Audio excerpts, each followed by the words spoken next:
ചേട്ടാ ഒരു കുപ്പി വേണം.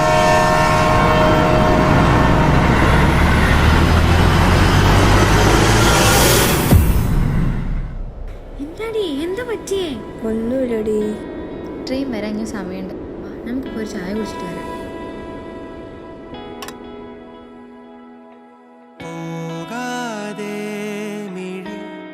നനഞ്ഞിടറി തൂവാതെ കണ്ണാടി എന്ന പോലെന്നെ കണ്ടതും നിന്റെ കണ്ണിലല്ലേ. ശരിക്കും നമ്മള് ചായ കുടിക്കാൻ വേണ്ടി മാത്രമാണോ ചായ കുടിക്കാൻ പോവാറ്? വിണ്ണിൽ നിന്നും പറന്നിൻ നെഞ്ചിൻ കൊമ്പിലിരുന്നേ മാലാഖപ്പൂവേ.